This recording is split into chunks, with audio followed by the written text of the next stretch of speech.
ఊరి మధ్య పక్కపక్క ఇంట్లో వీరభద్రం అలాగే రామయ్య అనే ఇద్దరు వ్యక్తులుండేవారు. వీరభద్రం దగ్గర చాలా ఆస్తి ఉంది, కాని అసూయ, ఈర్ష్య లాంటి లక్షణాలు కూడా పుష్కలంగా ఉన్నాయి. ఎవరైనా బాగుపడుతున్నారంటే అసూయతో రగిలిపోతూ ఉండేవాడు. ఈ ఊర్లో మనకంటే ఎవరు కోటీశ్వరుడు? అందరూ నా మోచేతి నీళ్లు దాగాల్సిందే. అయినా నన్ను మించిన ఆస్తిపరుడు, పనిమంతుడు ఈ చుట్టుపక్కల ఎవ్వరున్నారు అని ఎప్పుడూ మనసులో అనుకుంటూ ఉండేవాడు. కాని రామయ్య మనస్తత్వం మాత్రం దానికి భిన్నంగా ఉండేది. ఎప్పుడూ అందర్నీ పలకరిస్తూ నలుగురిని కలుపుకొని పోతూ ఆనందంగా ఉండేవాడు. తనకున్న కొద్దిపాటి పొలంలో రాత్రి పగలు అనే తేడా కూడా లేకుండా కష్టపడుతూ మంచి ఆదాయం సంపాదించేవాడు. వీరభద్రం ఎంత ప్రయత్నించినా రామయ్యలాగా సంపాదించలేకపోయేవాడు. నేనీ రామయ్య కంటే మేలైన ఎరువులే వాడతాను, పాలేరుల్ని పెట్టి పని చేయిస్తున్నాను. కాని ఆ రామయ్యంత ఆదాయం సంపాదించలేకపోతున్నాను. ఈ రామయ్య నా మీద ఏవైనా క్షుద్రపూజలు చేయిస్తున్నాడా ఏంటి అని మితిమీరిన ఆలోచనలు చేసేవాడు. కాని రామయ్య ఎవరి గురించి కూడా పట్టించుకోకుండా తన పని తాను చేసుకుంటూ పోయేవాడు. ఒక పంట సమయంలో రామయ్య మొక్కజొన్న పంట వేస్తున్నాడని వీరభద్రానికి తెలిసింది. ఈసారి మనం కూడా మొక్కజొన్న వేద్దాం, మనకి ఎలా ఆదాయం రాదో చూద్దాం అని వీరభద్రం అనుకుని అతను కూడా మొక్కజొన్న పంట వేశాడు. రామయ్య ఎలా సాగు చేస్తాడో అలానే వీరభద్రం కూడా సాగు చేశాడు. ఇద్దరికీ పంట చేతికొచ్చింది. ఆ ఊర్లో మొక్కజొన్న ఎక్కువ ఉండడం వల్ల కొనేవాళ్లు తక్కువ ధరకే అడగడం మొదలుపెట్టారు. మొక్కజొన్న ఎక్కువ రోజులు నిల్వ ఉంటే చెడిపోతాయని రామయ్య తక్కువ లాభాలకే పంటని అమ్మేస్తూ ఉండేవాడు. కాని వీరభద్రం మాత్రం నష్టమొచ్చినా సరే రామయ్యకి లాభం తక్కువ వచ్చిందని వీరభద్రం సంతోషించాడు. తర్వాత ఏడాది రామయ్య రాగులు వేద్దామని నిర్ణయించుకున్నాడు. ఈ విషయం వీరభద్రానికి తెలిసి ఆయన కూడా రాగి పంట వేద్దామని నిర్ణయించుకున్నాడు. ఈసారి మన దగ్గరున్న మొత్తం పొలంలో రాగులు వేద్దాం అనుకుని మొత్తం పొలంలో రాగులు వేశాడు. ఈసారి వీరభద్రానికి ఎక్కువ లాభం లేకపోయినా రామయ్యకి మాత్రం నష్టమొచ్చింది. ఇదంతా ఎప్పటినుంచో రామయ్య కుమారుడు సీను గమనిస్తూ ఉన్నాడు.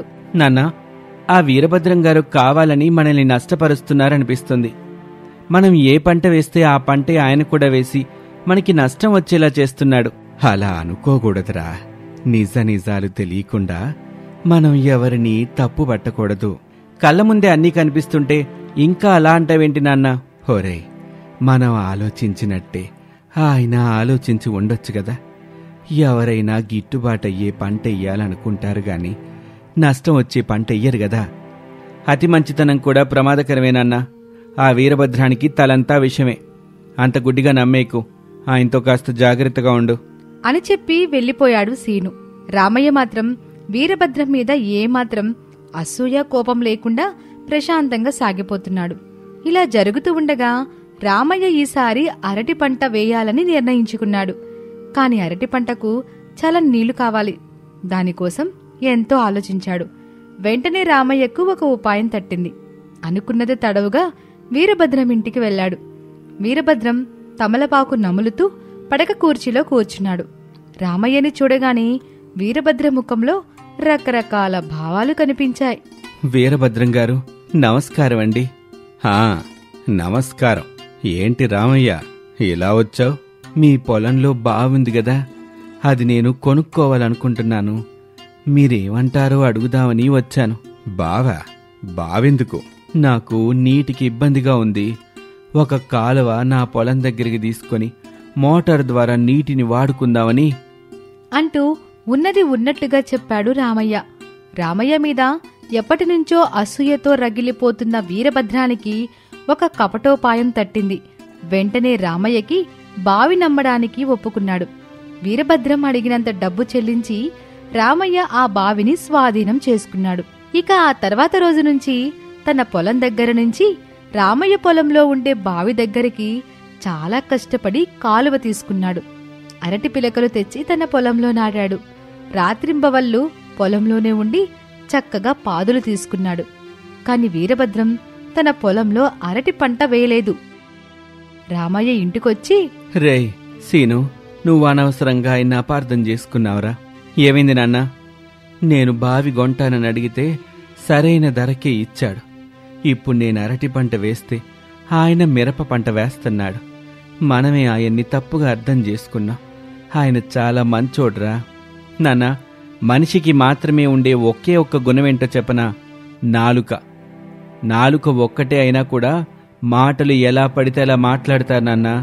మాటల్లో తేనె పెట్టుకొని కడుపులో కత్తులు పెట్టుకుంటారు. తేనెని చూసి మోసపోకూడదు. ఆయన చెడ్డవాడని అంత ఖచ్చితంగా ఎలా చెప్తున్నావురా? మనకాయన చేసిన చెడేమీ లేదుగా.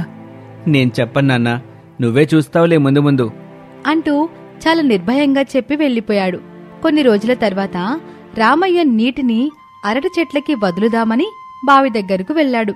మోటారు సహాయంతో నీటిని పైకి తీసుకుని రాబోయాడు. ఇంతలో అక్కడికి వీరభద్రం వచ్చాడు. ఏంటి రామయ్య, నీళ్లు దొడుతున్నావేంటి అని కొంచెం కోపంగానే అడిగాడు. అదేంటి అలా అడుగుతున్నారు? ఈ నీటి నేను కొనుక్కున్నాను గదా, అందుకే వాడుకుంటున్నాను. రామయ్య, నేను నీకు నీళ్ళెప్పుడమ్మాను? బావిని మాత్రమే అమ్మాను. అందులో ఉన్న నీళ్లు నావే కదా. నీళ్లు మీకిచ్చేసి ఒట్టి బావి నేనేం చేసుకుంటాను వీరభద్రం గారు? మీరేం మాట్లాడుతున్నారు? నీకు నేను రాసిచ్చిన కాగితాల్లో బావిని మాత్రమే రాసిచ్చినట్టు సంతకం చేశాను, చూసుకో. కావాలంటే నీటికి రేటు చెల్లించి అప్పుడు వాడుకో అంటూ చాలా ఎక్కువ మొత్తం డబ్బు చెప్పాడు. అంత డబ్బు రామయ్య ఇవ్వలేడని వీరభద్రానికి బాగా తెలుసు. వీరభద్రం గారు, మీరిలా అనటం సరైన పద్ధతి కాదు. మీరు కావాలనే ఇలా చేస్తున్నారు. అదంతా నాకు తెలీదు. నీటిని వాడ్డానికి వీల్లేదు నువ్వు అని ఖరాఖండిగా చెప్పేసి వెళ్లిపోయాడు వీరభద్రం. రామయ్యకి దిక్కుతోచలేదు. అయోమయంగా ఇంటికి చేరుకున్నాడు. తండ్రి దిగులుగా ఉండడం గమనించిన సీను అతని పక్కకు వెళ్లి కూర్చున్నాడు. నాన్నా, ఏమైంది? అలా దిగులుగా ఉన్నారేంటి? అని చాలా ఆప్యాయంగా అడిగాడు. రామయ్య జరిగింది మొత్తం చెప్పాడు. పోయిన పంటలో నష్టం వచ్చింది. ఇప్పుడు ఈ పంట కూడా నష్టపోతే నాకేం చెయ్యాలో అర్థం కావట్లేదు రస్సీను. నాన్నా, ఒక్కసారి అలా జరిగిందని మళ్ళీ జరగాలని లేదు నాన్నా. అయినా ఇంకా అరటి పంట వేసింది నిన్న మొన్నే కదా. అప్పుడే నష్టం గురించి మాట్లాడుతున్నావేంటి నాన్నా? రామయ్య కళ్ళల్లో నీళ్లు తిరుగుతూ ఉండగా వీరభద్రం చేసిందంతా సీనుకి వివరంగా చెప్పాడు. తండ్రిని ఆ స్థితిలో చూసిన సీనుకి రక్తం మరిగిపోయింది. ఆ వీరభద్రానికి ఎలాగైనా బుద్ధి చెప్పాలని నిర్ణయించుకున్నాడు. వెంటనే ఆ బావి దగ్గరికి వెళ్లాడు. అక్కడే వీరభద్రం కూడా ఉన్నాడు. ఎరా అబ్బాయ్, మళ్ళీ నువ్వొచ్చావేంటి? మీ నాన్న డబ్బులిచ్చి పంపించాడా? లేదు, మీ దగ్గర నుంచి డబ్బులు తీసుకురమ్మని పంపించారు. సీను అలా అడగ్గానే వీరభద్రానికి ఏమీ అర్థం కాలేదు. నేను డబ్బులు ఇవ్వడమేంట్రా? మతిగాని పోయిందా? నేను చెప్పేది విన్నాక మీకు పోతుంది మతి. బావిని మాకు అమ్మేశారు కదా, మీ నీళ్లు ఇంకా మా బావిలో ఉంచారు దేనికి? తీసేసుకోండి. మా బావిలో ఉంటే మాకు నచ్చినట్టు చేసుకుంటాం. అది ఊట బావిరా, నీళ్లు తీయడం ఎలా కుదురుతుంది? అదంతా మాకు తెలియదండి. మీ నీటిని మీరు తీసుకోండి, లేదా మా బావిలో మీ నీళ్లుంచినందుకు మాకు అద్దె చెల్లించండి అంటూ రెండింతలు అద్దె చెప్పాడు సీను. వీరభద్రం పైన పిడుగు పడినట్టయింది. తనకి సీను గుణపాఠం చెప్తున్నాడని అర్థమైంది. అద్దె కడితే జీవితాంతం కడుతూనే ఉండాలి. ఎందుకంటే అందులో ఉన్న నీళ్లు ఎప్పుడూ ఊరుతానే ఉంటాయి కాబట్టి. తన అసూయ తన కొంపనే ముంచిందని బాగా తెలిసొచ్చింది. ఇక అక్కడ్నుంచి వెంటనే వీరభద్రం రామయ్య దగ్గరికి వెళ్లాడు. రామయ్య, నన్ను క్షమించు. నిన్ను ఎలాగైనా దెబ్బతీయాలని, నిన్ను నష్టపరచాలని ఈర్ష్యతో రగిలిపోయాను. నువ్వు నాకంటే ఎక్కువ సంపాదిస్తున్నావని అసూయపడ్డాను. అందుకే ఇంత దారుణం చేశాను. నన్ను క్షమించు అంటూ వీరభద్రం తలదించుకుని నిలబడ్డాడు. రామయ్య పెద్ద మనసుతో వారిని క్షమించాడు. ఇక వీరభద్రం అప్పటినుంచి ఇతరుల మీద అసూయపడ్డం మానేసి నలుగురితో పాటు నవ్వుతూ ఆనందంగా జీవించసాగాడు. ఇది ఇవాల్టి కథ. మరొక ఆసక్తికర కథతో మళ్ళీ కలుద్దాం. ఒకానొక ఊరిలో రాయుడు ధనలక్ష్మి అనే దంపతులు ఉండేవారు. వారికి 10 తరాలు కూర్చొని తిన్నా తరగని ఆస్తి ఉండేది. ఆ ఆస్తి వల్ల వాళ్ళు ఎనలేని గౌరవం పొందేవారు. వారికి అర్జున అనే కొడుకు ఉన్నాడు. అయితే వీరి వంశంలో ఇప్పటి వరకు ఎవరూ పలకాబల్పం పట్టినవారు లేరు. పొట్టకోస్తే అక్షరముక్క రాదన్న సామెత వీళ్ళకి సరిపోయిన పోలిక. పంట భూములు అధికంగా కలిగిన వీరికి ప్రతి పనికి పనివాళ్ళు ఉండడం బాగా అలవాటు. ఆర్థిక వ్యవహారాలు చూడ్డానికి 4 గుమాస్తాలుండేవారు. ఆ 4 ఏది చెప్తే అదే వీరికి అర్థమయ్యేది. కాని రాయుడు చదువుకోకపోయినా తమకున్న ఆస్తి వ్యవహారాలు నోటి లెక్కలు వేసుకుంటూ ఉండేవాడు. వారికున్న ఆస్తికి తగ్గట్టుగానే దాన ధర్మాలు కూడా విస్తారంగా చేసేవారు. ఆ ఏడాది అర్జున 10వ పుట్టినరోజు రానే వచ్చింది. అర్జున పేరు మీద రాయుడు ధనలక్ష్మి గొప్ప విందే ఏర్పాటు చేశారు. ఊర్లో ఆ రోజు ఒక్కరు కూడా పొయ్యే వెలిగించలేదు. రాయుడుగారి ఇంట్లో విందంటే ఆ రోజు ఊర్లో మూగజీవాలు కూడా కడుపు నింపుకుంటాయని పేరు. అలాంటి గొప్ప విందు జరిగింది. వచ్చిన వారంతా అర్జున చల్లగా ఉండాలని దీవించి వెళ్లిపోయారు, కొంతమంది తప్ప. రాయుడుగారి విందుకి పొరుగురు నుండి కూడా కొంతమంది సంపన్నులొచ్చారు. వారొచ్చి అర్జునను దీవించి వెళ్లడం మానేసి రాయుడుగారిని చూసి ఈర్ష్యపడ్డారు. అక్కడితో ఆగక వాళ్ల అక్కసు వెళ్లగక్కుకోవాలని చూశారు. అందులో రాయుడుగారి తర్వాత సంపన్నుల స్థానములు ఉన్న భోగేంద్ర, రామరాజు అనే 2 అర్జునను అవమానపరచాలని చూశారు. రాయుడు ధనలక్ష్మి పనుల్లో నిమగ్నమయ్యుండగా 2 అర్జున దగ్గరికి వెళ్లారు. ఏం అర్జున, ఏ తరగతిలో చదువుతున్నావిప్పుడు? నేను చదువుకోవట్లేదండి. అదేంటి, ఈ కాలంలో చదువుకోకుండా ఎవరుంటున్నారు అర్జున? చదువు కంటే సంస్కారం గొప్పదని మా అమ్మగారు చెప్తారండి. విద్య లేనివాడు వింత పశువు అని అంటారు, తెలుసా? నువ్వే స్థాయిలో ఉన్నా చదువుకోకపోతే నిన్ను పశువులా చూస్తారందరూ. చెప్పర్జున, నువ్వు పశువులాగే ఉండిపోతావా? మీ వంశచరిత్రలో ఎవ్వరూ ఇప్పటివరకు చదువుకోలేదు. ఎంతమంది వాళ్ళని పశువులనుంటారో తెలుసా? పొట్టకొస్తే అక్షరం ముక్కరాదు నీకు. నీ పుట్టినరోజు విందుకొచ్చిన వాళ్ళు నీకంటే నయం తెలుసా? కనీసం అక్షరమాలైనా వచ్చుంటుంది వాళ్ళకి. నీకు నీ పేరైనా రాయటం వచ్చా?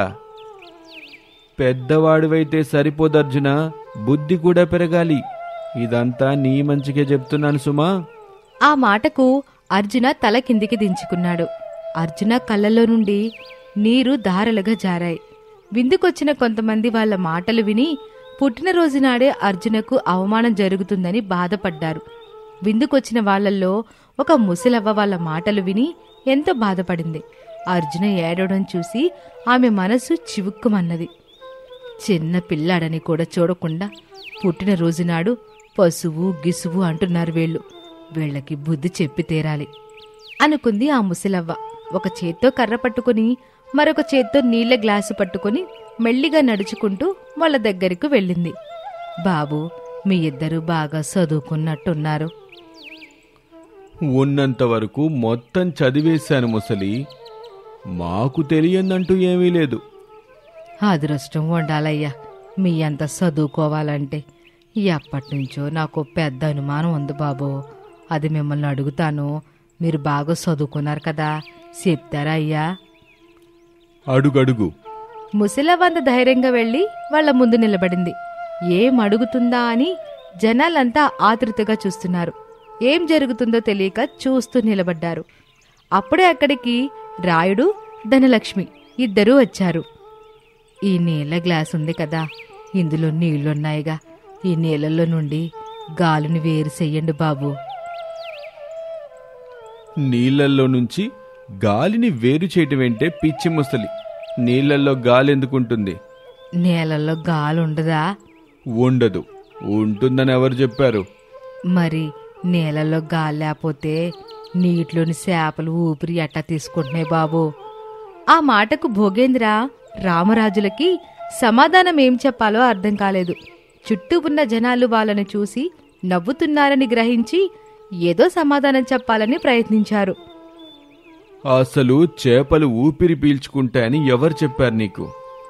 ఓరిని తెలివి తాగలయ్యా, చేపలు నీటిలో బుడగలు వదలడం ఎప్పుడు చూడలేదేట్రా? ఏయ్ ముసలి, మర్యాదగా మాట్లాడు. ఇది కాదు గాని ఇంకేదైనా అడుగు. సరేలే, అట్టాగే. నేను గోమాస్టర్ దగ్గర 116 అప్పు తీసుకున్నాను. ఆ దొంగ సచ్చినోడు నాకు 100కి 75 పైసలు వడ్డీ వేశాడు. నేను అప్పు తీసుకొని ఇయాల్టికి 3 ఏళ్ల 4 నెలల 5 రోజులయ్యింది. ఇప్పుడు నేను వడ్డీ ఎంత కట్టాలయ్యా? అసలు ఎంత కట్టాలి? మొదటిదే బాగుందిలే, ఇది బాలేదు. ఎంతుంటే అంతా చదివేసి అన్నారు కదా బాబులు, ఈ మాత్రం దానికి సమాధానం చెప్పలేరా? నువ్వు అడిగింది అంత సులువైన ప్రశ్నలు కాదు. ఈ మాత్రం దానికి మీరు చదువుకుని ఏం లాభం? అందుకే అంటారు చదువుకున్నాడు కంటే సాకలోడు నయమని. ముసలవ్వ మాటలకు అక్కడున్న వారంతా నవ్వేశారు. అర్జున కళ్ళు తుడుచుకొని నవ్వాడు. భోగేంద్ర అలాగే రామరాజు అది పెద్ద అవమానంగా భావించారు. ఒసే ముసలి, నీకసలు చదువు గురించి తెలుసా? నేను నిన్ను ప్రశ్న అడుగుతాను, నువ్వు చెప్పు చూద్దాం. ఇదే మరి కాకరకాయ కేకరకాయ అవడం అంటే. అంతా చదివేసిన నువ్వే ఏమి చెప్పలేకపోతే ఏమి చదవను దాన్ని నేనే చదువుతాను. డబ్బుంటే సరిపోద్దా? బుద్ధి కూడా ఉండాల. అది కూడా మీలాగా వంకరగా ఉండకూడదు. పుట్టినరోజు చేసుకున్న చిన్న పిల్ల అన్నట్టుకొని పశువు గిసువు అంటారా? బుర్ర తక్కువ బుడగల్లారా అనేసి అక్కడి నుంచి వెళ్ళిపోయింది. జనాలంతా భోగేంద్రని అలాగే రామరాజుని చూసి బాగా నవ్వుకున్నారు. అవమాన భారంతో భోగేంద్ర అలాగే రామరాజు అక్కడి నుండి వెళ్ళిపోయారు. ఇక రాయుడు అలాగే ధనలక్ష్మి విషయం తెలిసి బాధపడ్డారు. ఆ తర్వాత కొన్ని రోజులకి రాయుడు పంట భూములు పరిశీలించడానికి ఒక అధికారొచ్చాడు. అతడు మహాకోపిష్టి. ఎవరైనా అతడికి ఎదురు చెప్తే అస్సలు నచ్చేది కాదు. రాయుడు స్వయంగా దగ్గరుండి పొలాలని చూపిస్తాడు. ఆ పొలాలకి సంబంధించిన పనివాళ్లంతా అక్కడే ఉన్నారు. రాయుడు గారు, మీ పని వాళ్ళతో నేను మాట్లాడాలి. అయితే మీరు దగ్గరుండొద్దు.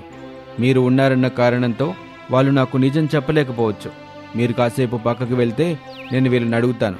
ఒక 10 నిమిషాలు పక్కకు వెళ్ళండి. అలాగేనండి అంటూ రాయుడు పక్కకి వెళ్ళిపోయాడు. ఆ అధికారి వాళ్ళని పొలాల్లో వాడే ఎరువుల గురించి, పురుగుల మందుల గురించి, వాళ్ళ జీతాల గురించి, పని వేళల గురించి ఆరా తీస్తూ ఉన్నాడు. రాయుడుపై ఏదైనా తప్పు దొరికితే అది ఎరగా వేసి డబ్బులు గుంజుదామని ఆ అధికారి ఆలోచన.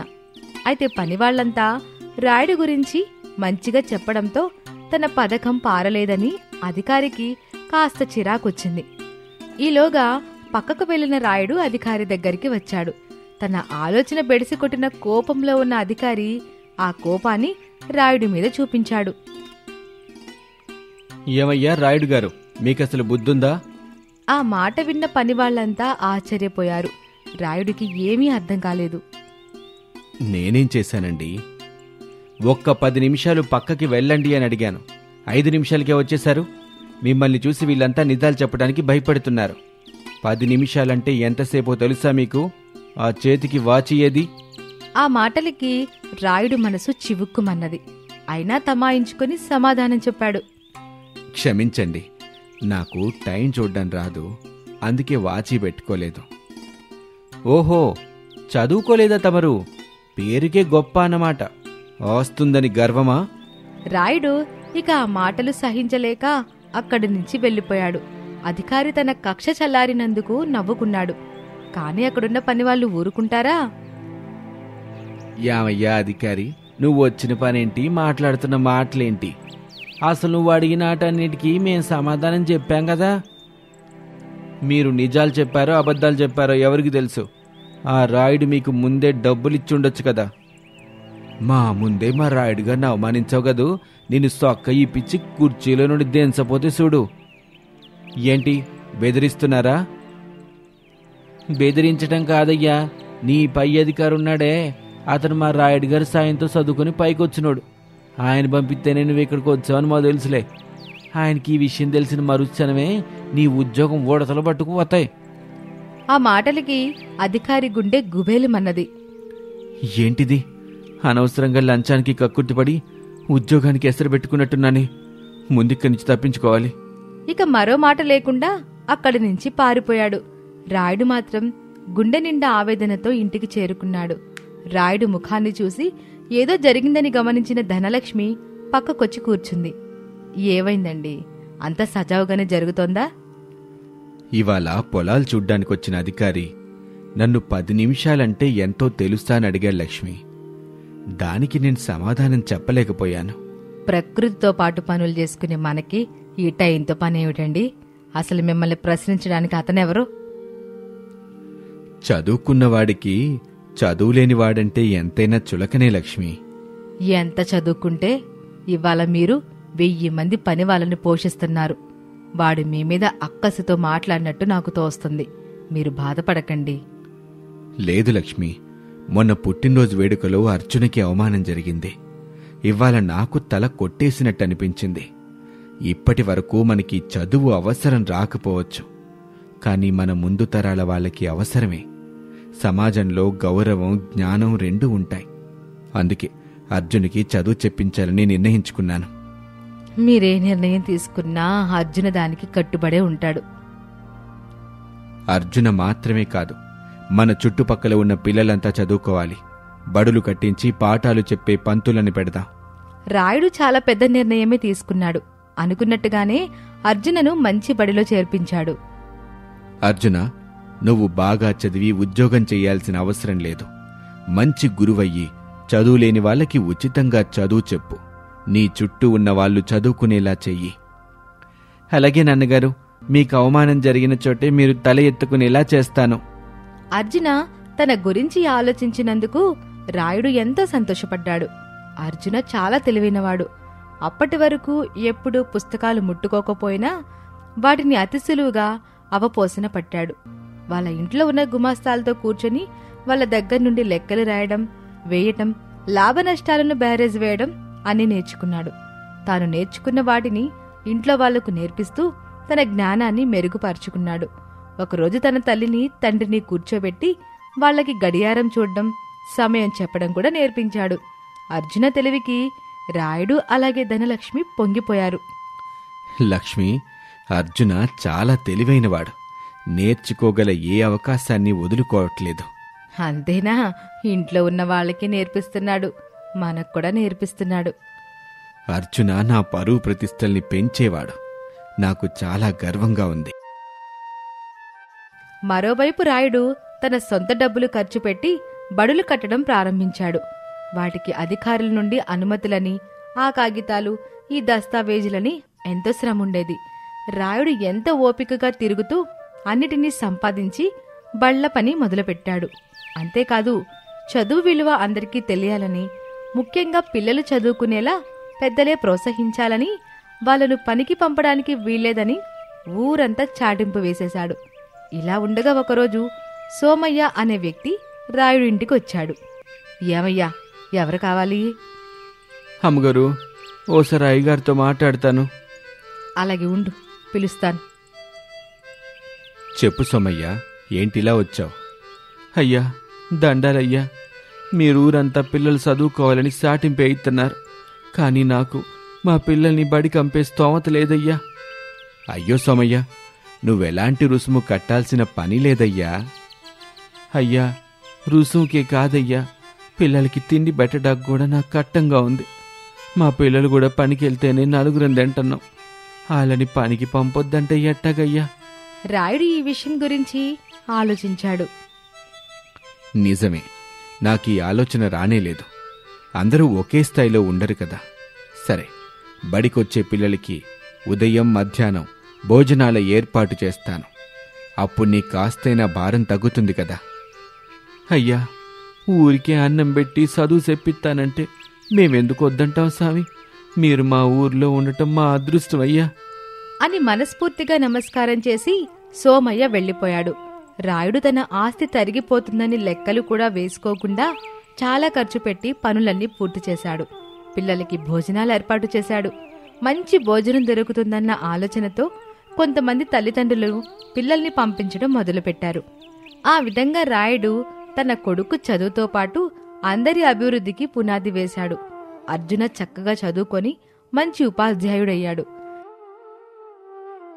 కాని పెరుగుతున్న విద్యార్థులకి సరిపడా ఉపాధ్యాయులు లేక కొరత ఏర్పడింది. అప్పుడొచ్చారు ఆ భోగేంద్ర, రామరాజు.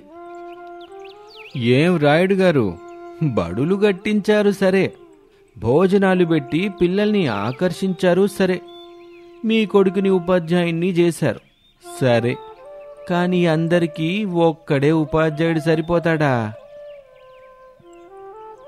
డబ్బులు పెట్టి చదువుని కొనలేరు రాయుడు గారు.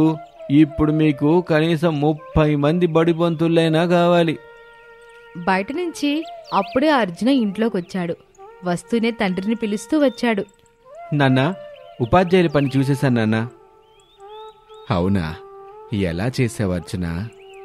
నాన్న, నాతో పాటు చదువుకొని ఉద్యోగాలు లేకుండా ఉన్న వాళ్ళు చాలామంది ఉన్నారు నాన్న.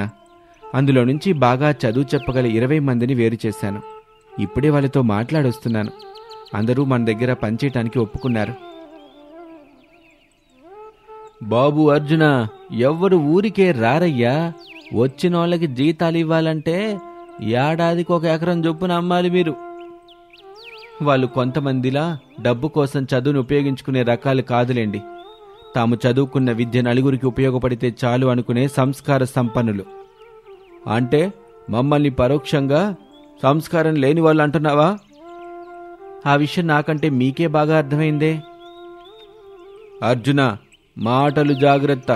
మేం దలుచుకుంటే నీ బడి నీ బడాయి రెండూ పడగొట్టగలం. దొరలు దోచలేరు, దొంగలెత్తుకుపోరు. మాతృజనము వచ్చి పంచుకోరు. విశ్వవర్ధనంబు విద్యధనంబురా లలిత సుగుణజాల తెలుగుబాల. అంటే విద్య అమూల్యమైన ఆస్తి. దాన్ని ఎవడూ పడగొట్టలేడు. పడగొట్టాలని తలచినవాడు పనికిమాలినవాడు అని అర్థం. భోగేంద్ర అలాగే రామరాజు కోపంతో అక్కడి నుండి వెళ్ళిపోయారు. రాయుడు అర్జున చెప్పిన సమాధానానికి చాలా మురిసిపోయాడు. అర్జున తల్లిదండ్రులకి మంచి వాచీలు కొని వాళ్ళ చేతులకి పెట్టాడు. అర్జున, నిన్ను చూసి నేను చాలా గర్వపడుతున్నాను. నువ్వు నన్ను మించిన సంపన్నుడివయ్యావు. నీతో పాటు మమ్మల్ని కూడా గొప్పవాళ్ళని చేశావు. నువ్వు చేస్తున్న ఈ సమాజ సేవ నీ ప్రాణం ఉన్నంత వరకు కొనసాగనివ్వు బాబు అంటూ అర్జునను దీవించారు తల్లిదండ్రులిద్దరూ. అర్జున నిజంగానే తండ్రి మాటకి లోబడి ఎంతోమంది పిల్లలకి విద్యాదాతయ్యాడు. అమూల్యమైన ఆస్తిని అందరికీ చేరువ చేశాడు. ఇది ఇవాల్టి స్టోరీ.